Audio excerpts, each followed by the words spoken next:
Hi, my name is Lenine Hanaya, aka Sola the Legend, and this is a snippet of my survival story. When I was 9 years old, I was rushed to the hospital with a fever of over 108 degrees. The doctors did not expect me to make it through the night and told my mother that she should start making my final arrangements. They informed her that if I did live, I could be expected to have severe brain damage. Apparently, I made it through the night, but after making it through the night upon further testing, they found that I had a severe infection around my heart due to lupus. I am one of the youngest documented cases of lupus on record and actually made it into the New England Medical Journal as a case study because it was so rare to have lupus at that age, at that time. I went on to suffer great pain as a child. I was in the hospital for months and months on end, up to 6 months at a time, year after year after year, until I eventually became a resident of the hospital. And they really struggled to keep me alive. They didn't expect me to live, so every day was a gift to me because every day I thought it would be my last. And it was so severe that the Make-A-Wish Foundation granted me my dying wish. So I actually got to sit front row at a Michael Jackson concert as part of my dying wish. Um, One of the defining things about having a debilitating, crippling, chronic pain disease at that age was my determination to control what I could. Walking was so excruciatingly painful. Everything was painful, as a matter of fact. I remember waking up in the morning and, excuse me, just opening my eyes in the morning when I would first wake up. I would open my eyes and I could feel all of the pain just coursing through every millimeter of my body. To breathe hurt, to take that first breath in the morning hurt, to blink my eyes hurt, to sit up, to go to the bathroom. Sometimes I would lay there and pee on myself just because it hurt to move. But I got up. Every morning I got up and I did it again. And walking had become difficult because of how much pain I was in, how much swelling was in my joints. And it was so difficult that it was hard for me to move around.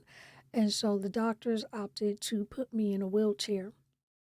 But that was something that I could control. They didn't want to put me in a wheelchair because my legs didn't work. They wanted to put me in a wheelchair because it hurt to use them. And I adamantly refused.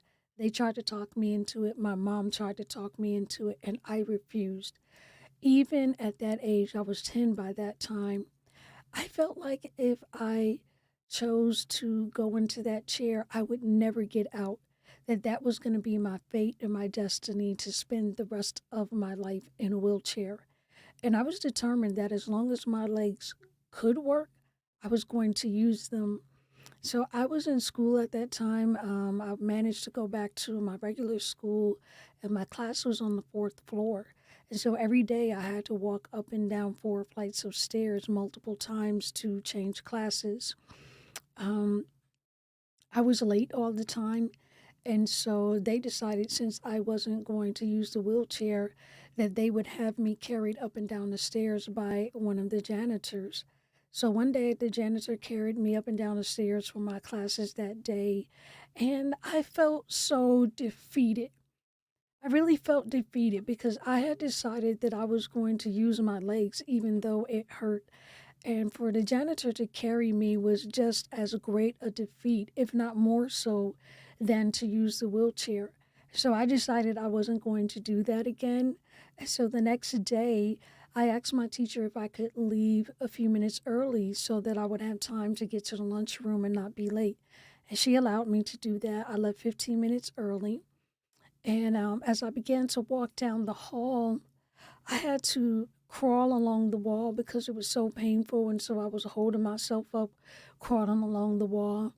And I remember stepping into the hallway and looking down the floor, 4 flights of stairs. And I knew that it was going to take every bit of determination and strength that I had in me to make it down those stairs because it hurt just to walk down the hall.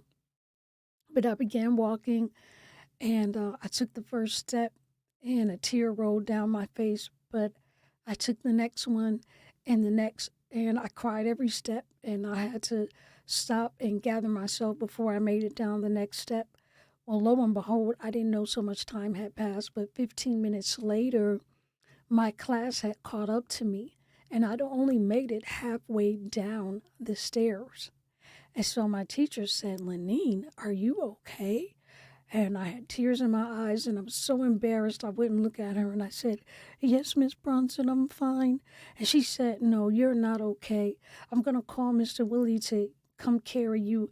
And I gritted my teeth, and I said, "No, no, I'm okay. Just leave me alone, please. Just go." And so she left. She left with the class, and I mean, tears are just streaming down my face at this time. But I was determined to walk down those stairs by myself. And so I continued to walk, and every step got harder. It got harder and harder to go down the stairs. But I finally made it to the bottom. And by the time I made it to the bottom of the stairs, the kids were finishing up lunch. They were throwing their trays out and lining up to go back upstairs. Our lunch period was 40 minutes. And that's how long it took me, 15 plus 40 minutes to get to the bottom of these stairs. So I missed lunch. I had to go into the nurse's room, and they brought me some leftovers to the nurse's room. But I felt so victorious. I had won. I used my own legs to walk down each one of those stairs. And to me, that was victory. Even though I was in too much pain to go back to class that day, I had won. I had beat that disease. I had beat my pain. I had pushed through it. And I determined for myself that a wheelchair was not going to be my fate. And because of the decision that I made that day, I was able to walk the next day, and the day after that, and the day after that, and the day after that. And everybody was so impressed with my determination that they all helped me find ways to make sure that I could walk to my classes. And because of that, I walk today. I am able to walk, run, exercise, dance. I'm not very good at it, but I can dance. I roller skate. Um, I got stronger. My legs got stronger, and I got stronger at pushing through pain. And that was one of the things that I learned during that experience, that you have to push through the pain, that you have to be productive in your pain. From my perspective, I was going to hurt anyway. It hurt just to sit, to lay, to think, to blink, to breathe. Everything hurt.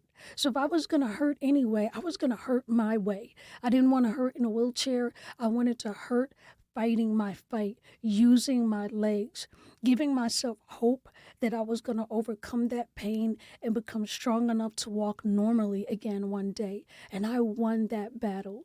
And the determination that I learned and that I cultivated through that battle and through that victory gave me so much strength to face the tragedies and the traumas that were going to come later on in life. And my God, there were so many. There were so many. And if I had given up that day and I had allowed that disease to defeat me and take my legs away from me, I don't think I would have survived anything else that came after it. So I am Lenine Hanaya, aka Sola the Legend, and that is a snippet of my survival story. Thanks for listening.